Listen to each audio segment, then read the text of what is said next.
kind of got missed last week, so I wanted to do it again.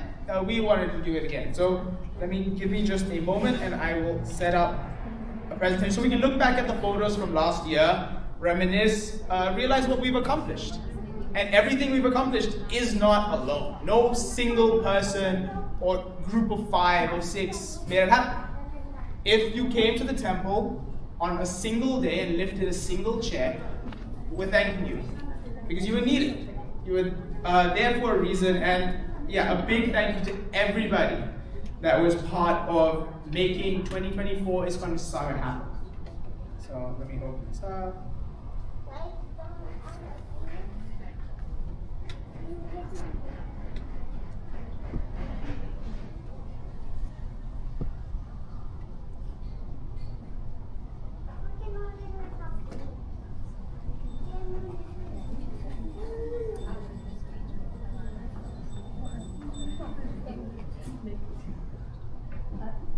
There we go.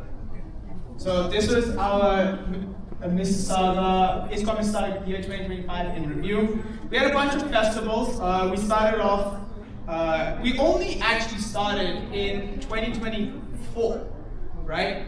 In September 2024, this temple was set up. And in less than about a year and a half, a little over a year and a half, we have a community and we're growing so beautifully. So let's see, what did we do in 2025? We had Nitya and Trayodasi, right? Look at the beautiful deities in the Abhishek. The kids reciting shlokas, right? The bhajan. We had Gora Purnima, right? Everyone dancing, having fun. The next one we had Ram Navami, right? We had Nirsingha Chaturdasi. A lot of very beautiful events. We had our first outdoor festival, right? This is, I think, a little bit of an ISKCON Mississauga special. We had a Jayaraseswari festival, our first outdoor festival. I think everyone is really excited and it turned out really well. I hope you're looking forward to it this year. We had Jagannath Fest. We all look at those beautiful deities, right? It is crazy to think that this small temple is doing so much, right? We had Balaram Purnima, right? This is during the peak festive season that we have. Janmashtami, beautiful, beautiful Janmashtami. We had so many different offerings. Machi, how many offerings did we have on Janmashtami? I think almost over 100, if I remember correctly. I think 108, if I'm not wrong. We have 108 different offerings on Janmashtami from our little group of people, right? So we are so mighty, aren't we? We had our Srila Prabhupada Vyas Puja, which is always very important. I think our entire motive is to stay very grounded in our philosophy. Why are we doing what we're doing? So Vyas Puja is very important. We had Radha Ashtami, right? Celebrating the most beautiful, the most merciful, right? And we had our massive Mississauga Festival of Joy. Everybody remember this? And who was there? It was just me? Who was there? It was really fun. We had an outdoor program, we had music, we had fun, it was really cool. And we're going to have an even bigger one this year? Last year. Bigger? Smaller? Bigger. Bigger? Way bigger. Lovely. Right? So that's the goal.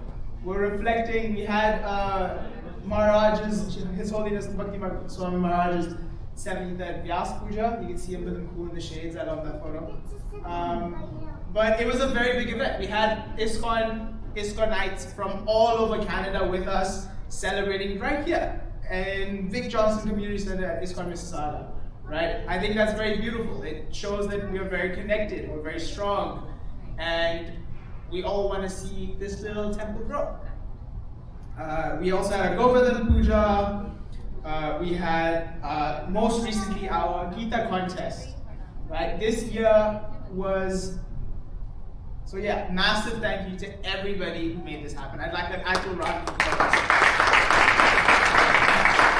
Because it is not easy to achieve, right? And the reason we reflect is because we want to make this next year even better. We want to do more. We want to get more people involved because, frankly, from my humble opinion, I feel like the people that benefit most are us devotees, right? I feel like I benefit so much because I have a community of people who are like-minded and push me to be better and remind me and can guide me. I have so many people I can learn from.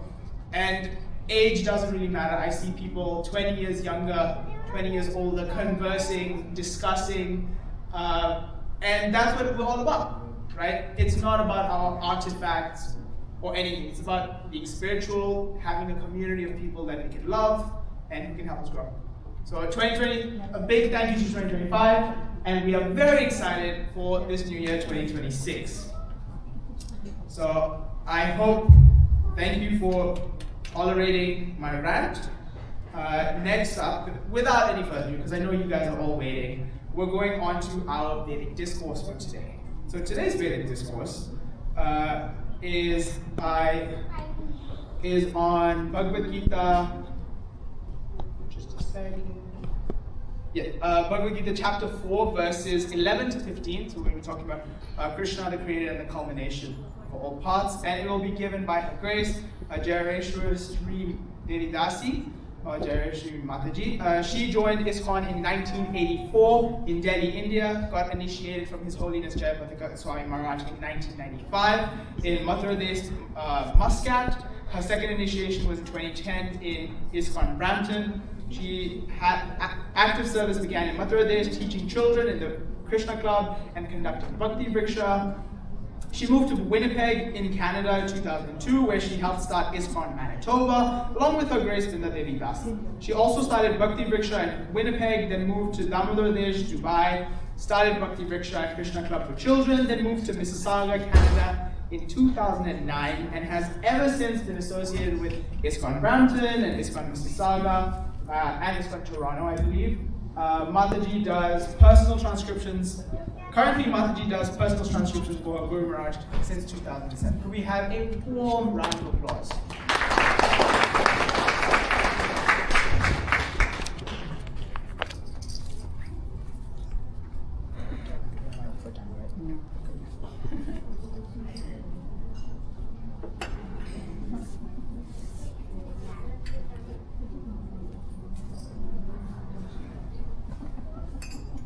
Krishna. Thank you for having me today, and very happy to be here on the first Sunday of the year 2026.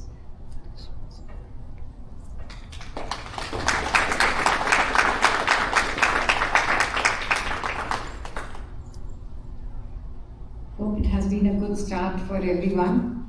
In a blissful, God-conscious way. That's what I would say. That is the best thing that can be.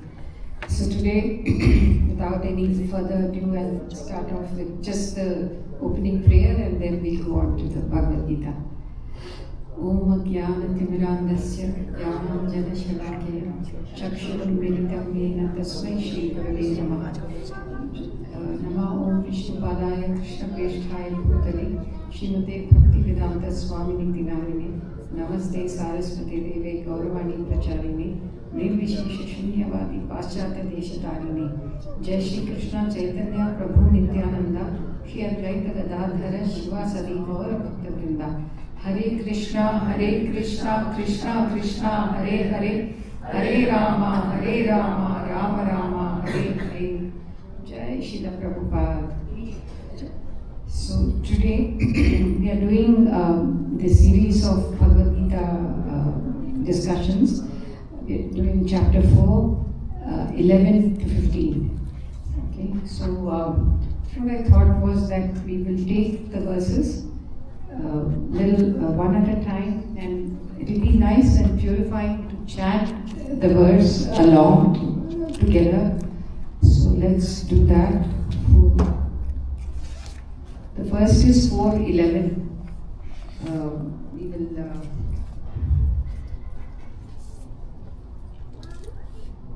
Om Namo Bhagavate Vasudevaya.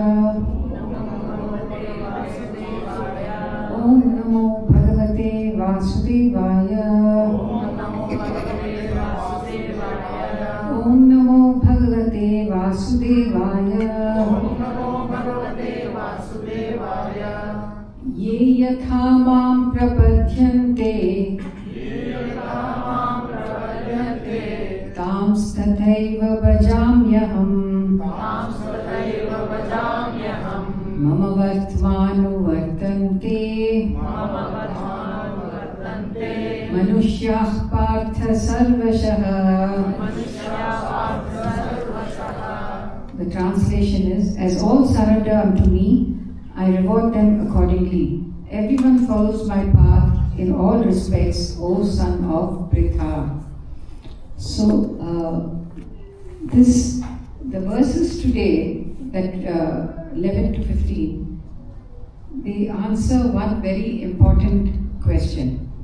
If God is loving and equal to everyone, why do people experience such different results in life? Right?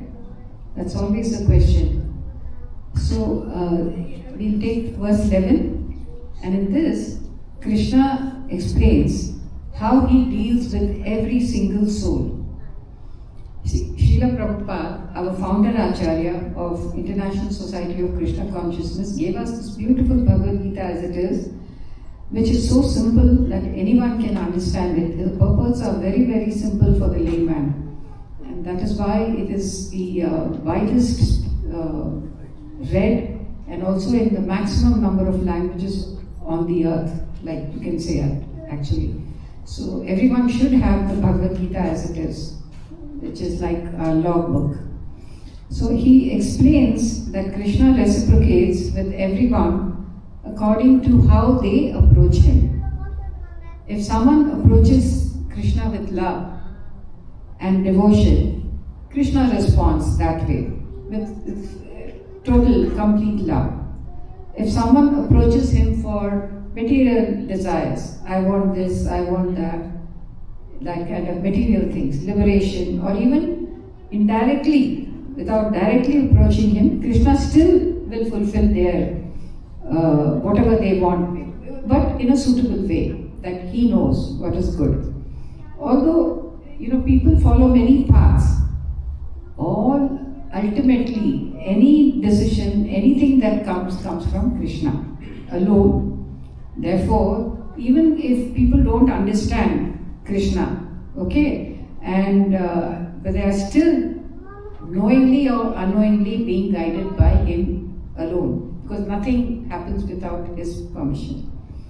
But the highest and most perfect relationship is that of devotional service, of bhakti, because that brings one directly in Krishna's eternal association. What can be better than that, right? That, like you can say, like you see the sun, for example.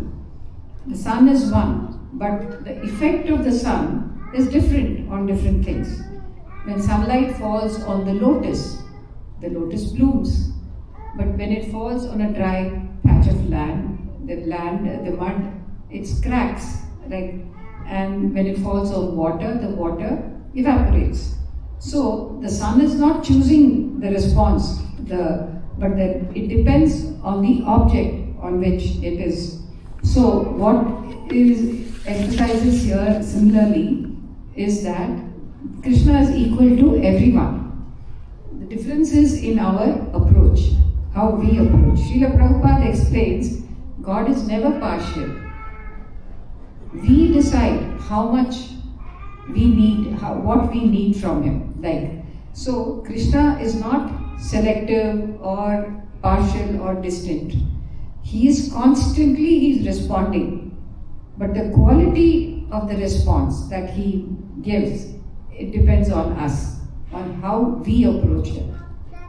Okay? So, one thing you can all think and reflect in your own life. Am I approaching Krishna for love?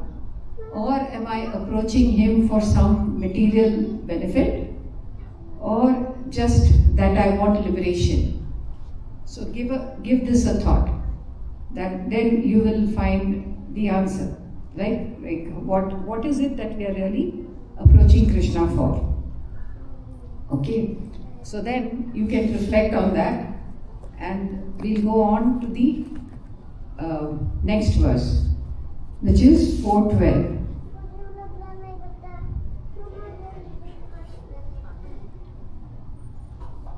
Kamshantah karmanam siddhim Yajanta iha devataha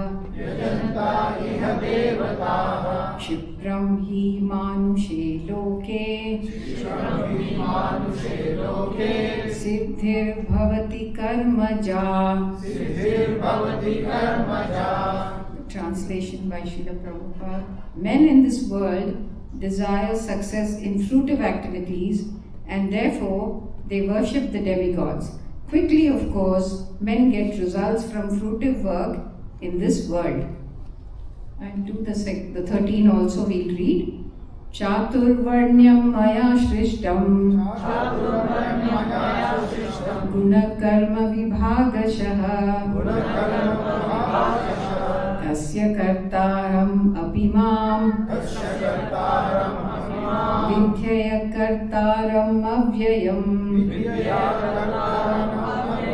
Translation. According to the 3 modes of material nature and the work associated with them, the 4 divisions of human society are created by me.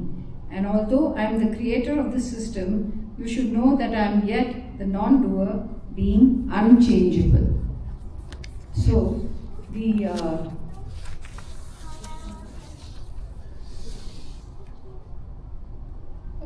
412 it says, so people who desire quick material success, what do?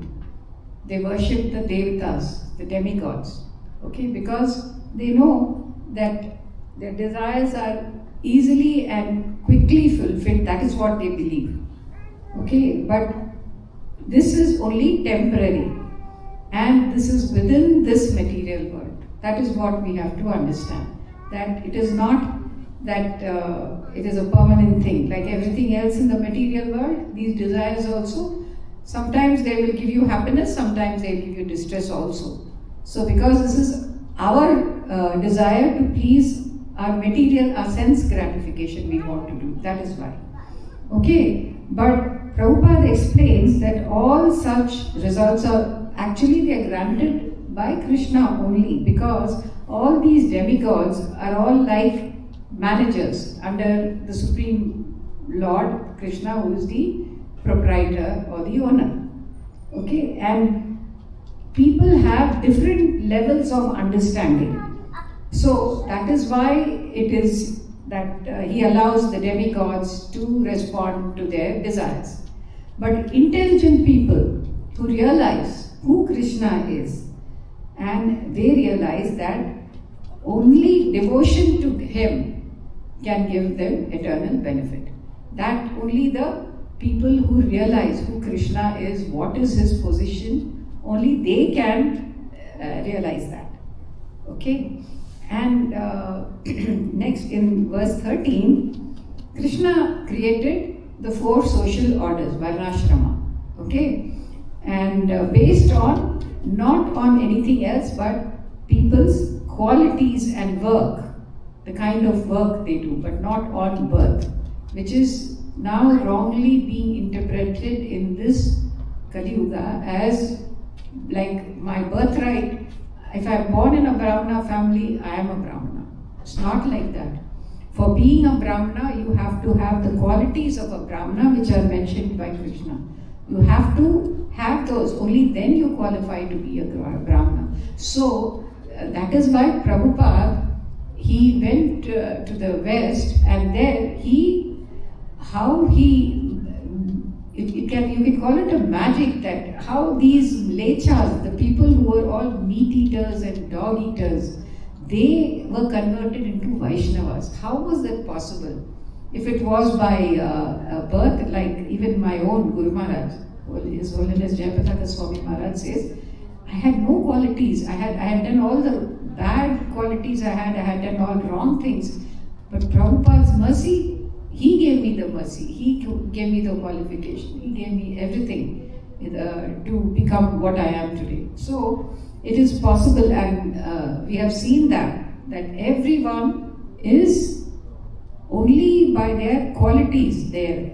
It is that they are either a Brahmana or a Vaishya or a Shudra, whatever. Because it is not, we don't take it as they are by birth.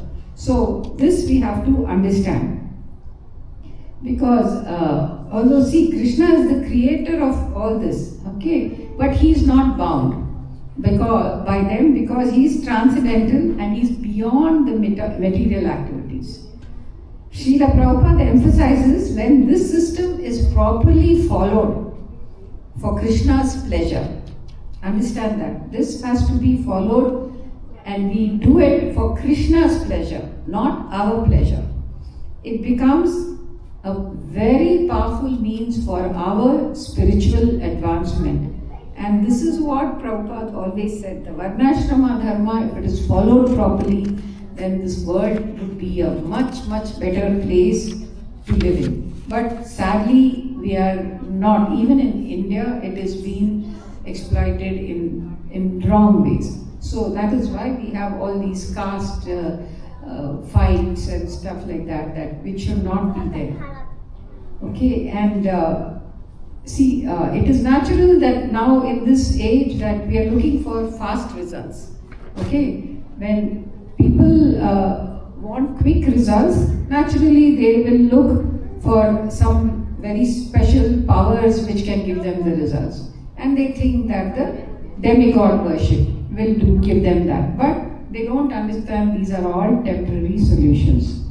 And so they have to look to the supreme proprietor who can give them the permanent solution to all their whatever their material, whatever required, even material requirements. If they look to the Supreme Lord, he knows what to give them and he will give them.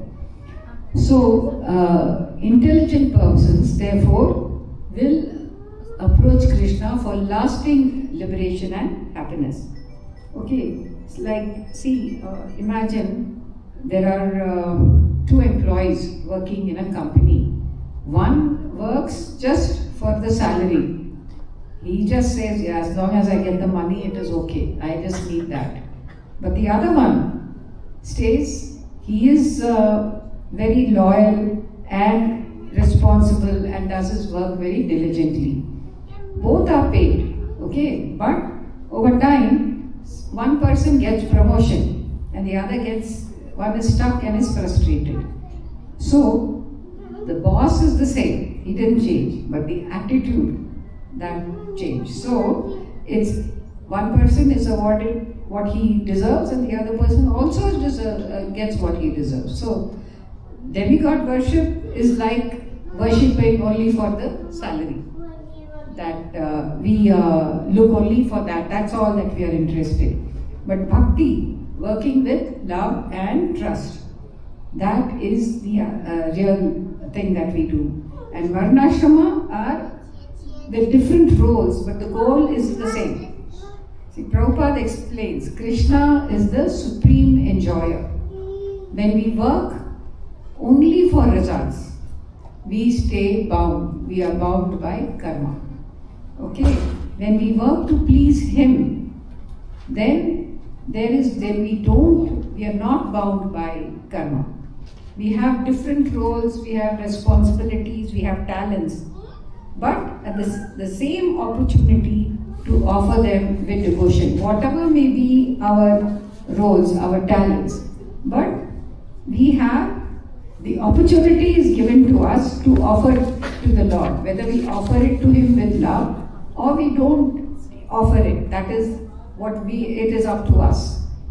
So, in Varnashrama is Krishna's system for organizing the human society according to the qualities, natural qualities of and work, and not by birth again, so that everyone can live peacefully and gradually advance spiritually. That is the main reason that Krishna created the four varnas and ashramas. But if we only did follow that properly, this is what we would be, live peacefully, and there would be no wars like we see them today. There is not a day, in fact, number of wars are increasing only. Why is that? Because we are not involved, we are not really wanting to please the Lord. We want to please only our own senses. That is why these things are happening. So the purpose of Varnashrama, as per the Bhagavad Gita, is not any social status to give us. No, but for spiritual progress. We can progress from one to the next stage just by our own efforts. And you can all maybe reflect, what abilities has Krishna already given me, and how am I using them in his service? So in your day-to-day life, you can think about what are the abilities, what are the talents, what do I have that Krishna has given me, and how, if I am not already using, can I use that in pleasing Krishna, to serve Krishna? So that is another thought that you can put in your minds. And then there is the next verse, 4:14. Please repeat. Namam karmani limpanti. Name karma phale spraha. Iti mam yo abhijanati. Karma bhir na sabadhyate. There is no work that affects me, nor do I aspire for the fruits of action. One who understands this truth about me also does not become entangled in the fruitive reactions of work. Jai Srila Prabhupada. So Krishna is not bound by karma because he has no material desires and all his actions are transcendental, completely spiritual. When a person works only to please Krishna without attachment or thinking about the results, that person also becomes free from karma, the reactions of karma. So by understanding this secret, one can live in the world yet remain spiritually liberated. So this is the secret, that whatever we do, we offer it as a service to Krishna, whatever it be. That way, Krishna takes away all the karmic reactions and we are free. Even though we are doing everything may seem the same, but still we are in a liberated stage. That is what it is. So Krishna reveals something very reassuring. He acts constantly in this world, yet he is never bound by karma. Krishna is always there, but he's not material, he's spiritual. So he's not bound by the karma, the reactions that we are. Okay. Prabhupada's purport in that he says, in this world, it is not just the action that binds us, it is the desire behind the action. We may be doing whatever, but the desire, what is it that we desire from that action? That is what binds us. That is what is that bondage that we get in, and then we have to go again and again in this birth and death cycle. Krishna performs many activities, but he has no selfish desires. So his actions do not create any karma. Similarly, when a person works but removes personal desires and acts only to please Krishna, and the same action no longer binds him. So that's what it is. So bondage comes when we are selfish, when we are thinking about ourselves, about our desires. While freedom, the bondage breaks from this when everything is centered around Krishna. Our desires are centered around Krishna, even though the work that we do may look the same, but still they are different. And to explain this, you can think a criminal, a murderer, say, he kills someone and he has to go and goes to jail. A judge, on the other hand, he signs the order for executing the prisoner, but the judge is not punished. Why? The action looks similar, but the position and the intentions are different. One, the prisoner has done a wrong deed and he has done something which he should not be doing, and he has done it for his own reasons. Whereas the judge, he has a law book, he has to go by certain responsibilities he's doing his duty. So he is not punished. So that's the difference. So action alone does not bind us, but the desire that goes with it, and ego, the false ego that we have, that I am the doer, that is what binds us. And Krishna creates and destroys, yet he is never bound. He can do everything. He creates, he destroys, but never bound to these activities. And finally, verse 15. Evam gyatva kritam karma purvair api mumukshubhihi guru karmaiva tasmat tvam purvair purva taram kritam.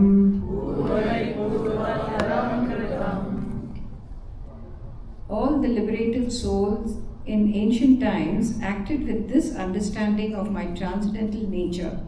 Therefore, you should perform your duty following in their footsteps. Jai Shri Prabhupada. So, Krishna is telling Arjuna something very practical in this verse. He tells Arjuna, don't stop working. Change the consciousness in which you're working. The consciousness, if you change, that makes all the difference. He says the great souls in the past, they did all kinds of work. They were ruling kingdoms, they were teaching, farming, fighting, battles, but they had one special understanding. What was that? Krishna is the real doer. Krishna is the real enjoyer. I am his servant. So like King Janaka is one of the examples that Prabhupada gave, is that he was such a righteous king. He did everything as a grihastha, as a king. He fulfilled all his responsibilities, but he was one of the Mahajanas. He was one of there are so many like that, Bhishma Pitama, so many of them. So what is the reason for them being what they are? They had that understanding that Krishna is the doer. I am a servant of Krishna. Because of this knowledge, their work was not bound. It did not bind. They did not get karmic reaction to their work they did. So, the same action that normally creates bondage becomes a path of liberation. So, it's the way how we look at it, how we consider it. What is it that we are doing it? Why is it that we are doing it? If we understand the right way, then there will be no karmic reaction. So Krishna tells Arjuna, just do your duty the same way they did, with this knowledge and in this mood. So the way all these great souls did, he says, do it with the same knowledge and in the same mood as they did. So remembering that they are not the doer, that he is not the doer, he is just doing what he is being asked to do by Krishna. Krishna wanted him to fight? Yes, I will fight. That is how he should be. He should not question or say that, no, I can't do it, it's wrong. Arjuna thought it was wrong, but when Krishna explained, then he realized that it is not really wrong, that what he's doing is what Krishna wants. And that is what is the secret. So when we work for our ego, our work binds us. So when we are working with the senses, our sense gratification, yes, we are bound by karma, and then we have to face the reactions, good, bad, whatever, and this keeps going on. But when we work as an offering, whatever we do, we do it as an offering to Krishna, that frees us from karmic reactions. So this is the secret of Karma Yoga. That is what Krishna is telling Arjuna. So like we are cooking food at home, right? See, there are two types of people cooking, say. One is cooking for her own enjoyment. I want to taste this. I want to get appreciation from everyone that I've made. I've cooked very nicely. I cook very well. So that gives me pleasure. Okay? And after, then there is attachment, and then there is pride. And there is expectation. Yes, I want someone to tell me, oh, you've cooked very well. Oh, very nice. And that's something that is binding us. But there is this other person. He's just praying and asking Krishna, please accept whatever it is. I'm doing this for your pleasure. And whatever you accept, I will take it happily as your prasad. That is what gives me pleasure. So, the one thing, the one that we eat, the one person, the first person, what he eats is causing bondage, karmic reaction will be there for that. But the other one, when we offer it like this sincerely and eat the prasad, there is no bondage. So that is why we insist, Krishna, Srila Prabhupada insisted, we should only eat as much as possible, eat only prasad. That is offered, food sanctified by offering to the Lord, which is the best thing. In every way it is so good. It purifies our body also, purifies our mind, makes us think well, and even all our modes, they don't act so much like mode of passion, ignorance. These are all controlled if we eat only Krishna Prasad. So that is the best thing that we can do, and it is so easy. It is only that we have to make up our mind. Mind is the greatest enemy, and it will keep telling us, so what, okay, one day it's okay, do it. So that slowly we get into that thing. But if we make up our mind, wherever we go, the biggest, one of my Shiksha Gurus in Mathura Desh, in Muscat, he was the top manager of a bank in Muscat, and he had to go on trips, and he used to eat just curd rice there. He used to ask rice and some yogurt, just eat curd rice. Wherever he went, he got curd, he got rice. So like that, he said, I never had any problem, he said. So it's the way we look at it and we take it. Oh, people say, oh no, I don't get anything if I go, I have to eat. It's not like that. And now one can never say that, because vegans, in a good way, whatever it is, we may have this thing about why vegan, but at least that gives us some options without onion, garlic and stuff. Why without onion, garlic? Again, these increase our mode of passion and ignorance in us. So already we are troubled by these things. Why should we increase it more? And it is easy to cook without these things, actually. So it makes life easy for us. Okay? So then we can think. Now, you can reflect on this. What is one activity in my life that I can conclusively offer to Krishna starting today? So this is a food for thought for all of you. So think, go home, think about it. One thing that I can start offering to Krishna every day that, will give me real pleasure, will satisfy Krishna and will give me real pleasure. Okay? So, you don't have to give up your spiritual, your life, the way you're leading, you're working, you're working at home or working out, wherever. But to be spiritual, you don't have to give it. You only have to change the purpose of your life. Even you go out to work, you go. You have to be among people, that is fine. But you continue to keep Krishna in your mind and try to serve him in whatever you're doing at work, you say, Krishna, whatever I'm doing is for your pleasure. You take care. So that is what we do. So then every karma becomes a karma. That whatever we are doing this way. So, and we become free from karmic reactions. And even the ordinary life we lead becomes divine. Because that is what it is. Ultimately, it is so simple that whatever we do, keep Krishna in the mind.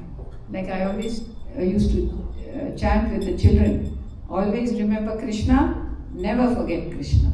So that is something, that the simple thing we remember. all the time. That we always remember him, never forget him. If we do that, that is the best thing. Then we don't have to worry. Everything is Krishna centered. Focus is Krishna. He's in the center. Whether we are living here or in Vrindavan or in Mayapur or wherever, make our home Krishnaized. Like that's what Prabhupada said. Every home can be Vrindavan. Every home can be Mayapur. If we have the thought that yes, Krishna is the center of this home and everything around here is I am doing is for his pleasure. So that way we will be so happy. Wherever we are, we don't have to worry, oh, I'm so far away from India, I'm not able to go, what to do. But this is how you can change your attitude, you can change your view. Just see the pictures of Krishna, see when you're chanting, you read Prabhupada's books. Yes, read all of Srila Prabhupada's books. That's very important. Bhagavatam said you should have at home because it's so auspicious to have Bhagavatam. It's having, yes, Krishna at home. These things make your house Vrindavan, Goloka. So that's what is required. Okay, so there may be some people who are yet new into this. So what I would say is, if whatever today little bit I have been able to express myself, if this philosophy touches you, then try one small step. Chant, start. Basically, that's what we do. Prabhupada said, chant and be happy. You really can be happy just chanting. And then what do we chant? The Maha Mantra which Lord Chaitanya gave us. It is from the scriptures. It is not that we have manufactured it. It is, we all chant what? Hare Krishna, Krishna Krishna, Hare Hare. Hare Rama, Rama Rama, Hare Hare. And read Srila Prabhupada's books. To start with, you can read The Science of Self-Realization, which is a wonderful, easy book which you can understand. You have of course, you should keep the Bhagavad Gita with you, and there are other small books which are available in our book table, in our transcendental book table here. You can go and have a look and associate with devotees. That is very important. Be consistent in your visit to the temple, to the center. Because if you come consistently, then your attachment to the devotees, to the this attachment is good, because it has Krishna as the final goal for us. So that kind of attachment is required. And this kind of attachment increases our enthusiasm to serve the devotees, and when we serve the devotees, Krishna is more happy than serving him directly. So that is why we say, as much as you can, come, serve in whatever way you can, whether in cash or in kind or in physically, whatever you can do it, Krishna will be most happy, and it will give you that inner happiness that you will realize only when you do it. So that it will come with time, and the more you associate, the more there will be problems. Kali Yuga, it's full of dukhalayam ashashita. But with all this, you have to think that no, I have to go on, and don't get more demotivated. Just look at the good in everyone and don't take the bad. There's bad in all of us. Nobody is perfect. So just consider that my Guru Maharaj said, he's so this thing, he will only look at the good. Sometimes I tell Guru Maharaj, why are you like this? Why don't you see this person is not really doing? No. Look at what he's doing, the good that he's doing. That is what should appeal. That is what we should look at. So like that. So that's what. And then Krishna will do the rest, because he knows that you are trying. So that makes a lot of difference. That we are putting in our best, and Krishna, like one step you work, he walks 10 steps to us. So that gives us the pleasure. Okay, it's like about 6:15, it's going to be 5 minutes. Any questions, realizations, comments, and please forgive me for any offenses, anything that I may have said wrong, because I tried to say only what Srila Prabhupada, my Guru, said. Hare Krishna.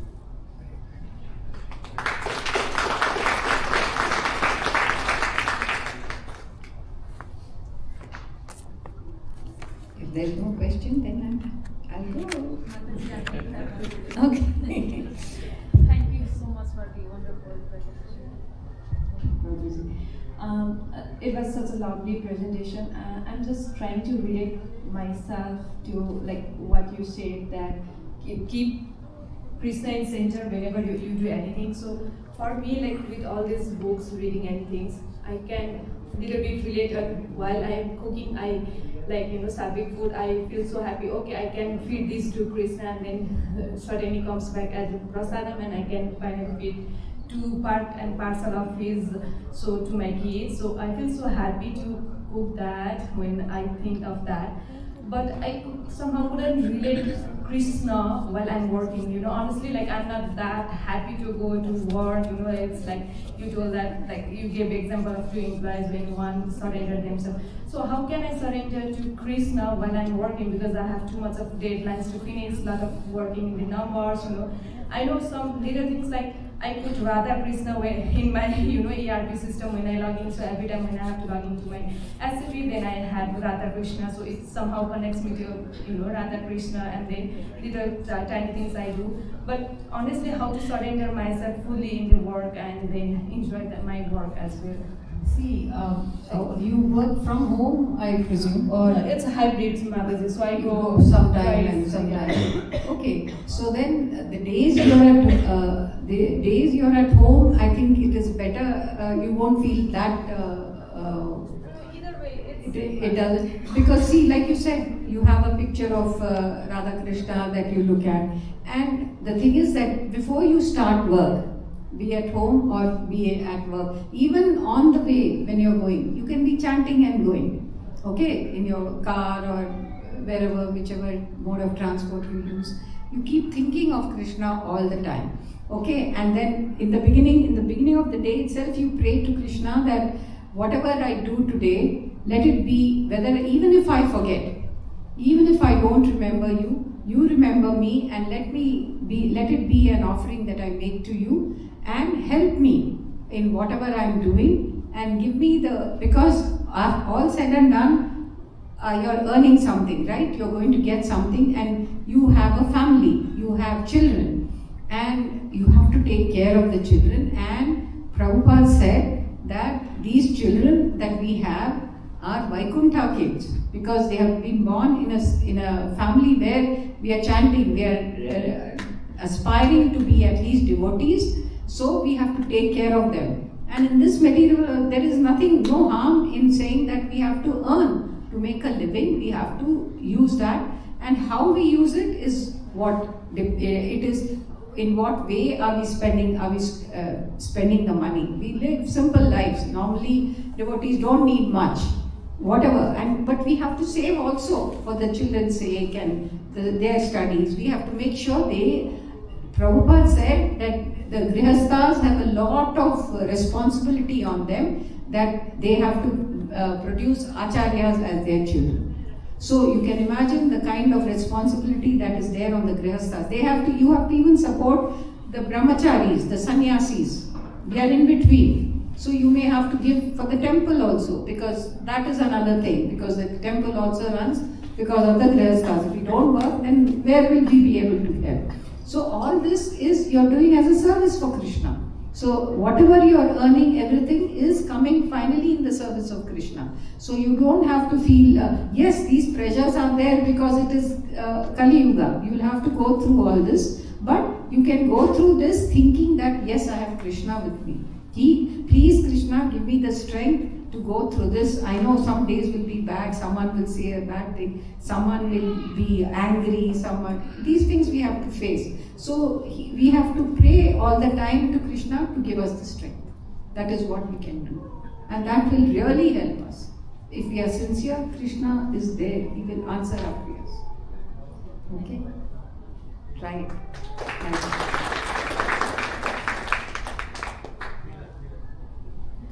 Okay, thank you. Vanchakaltarubhyascha kripa sindhubhya evacha patitanam pavanebhyo vaishnavebhyo namo namaha. Ananta koti Vaishnava Vrinda ki jai. Srila Prabhupada ki jai.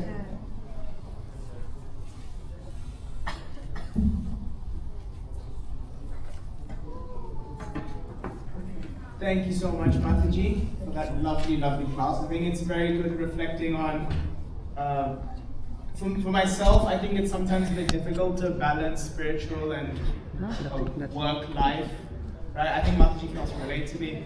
But I think it's important to acknowledge that there are two different lives. It's not an exchange, it's not an even sum, right? It's about developing who you are, working hard, achieving the goals that you have, but also spending time on your spiritual life and realizing there's probably something after when the lights switch off. You know, there's something after. So it's a continual effort.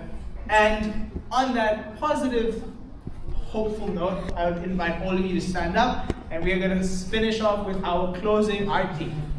Very well.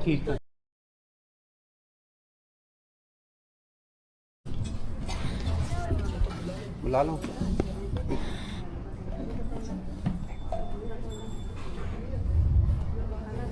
Hare Krishna, Hare Krishna, Krishna Krishna, Hare Hare,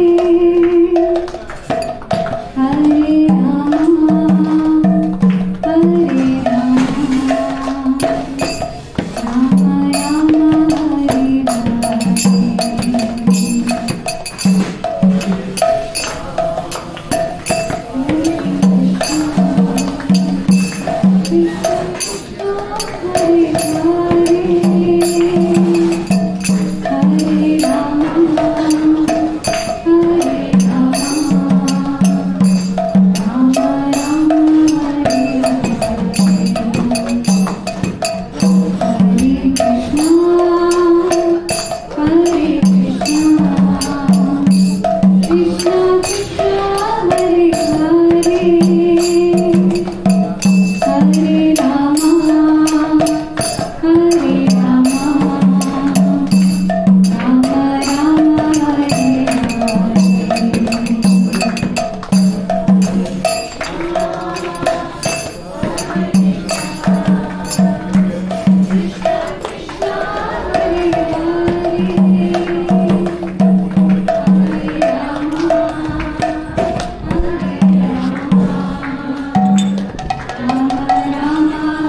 Rama,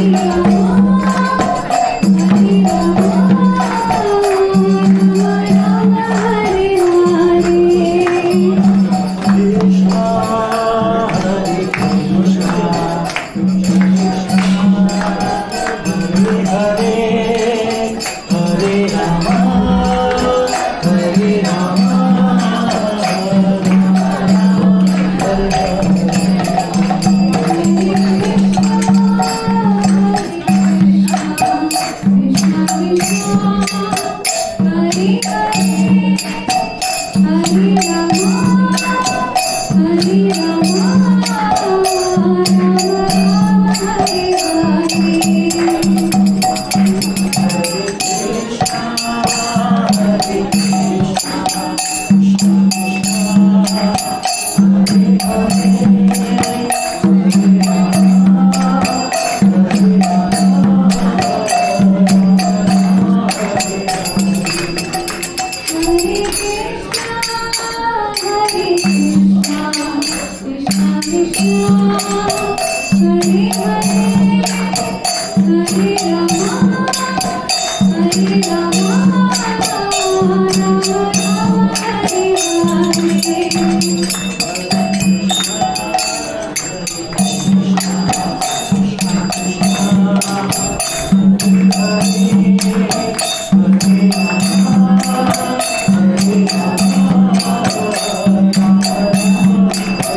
So we'll do another round of kirtan till the Prasadam is ready.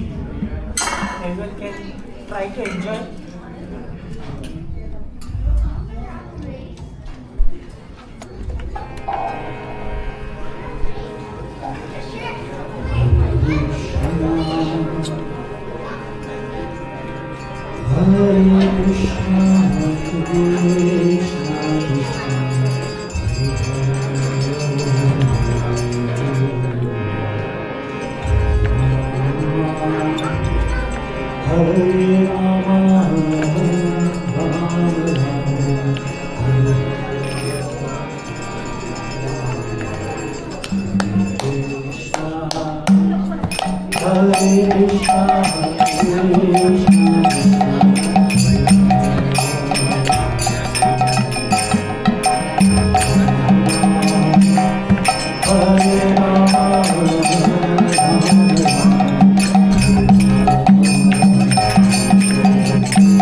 Hare Hare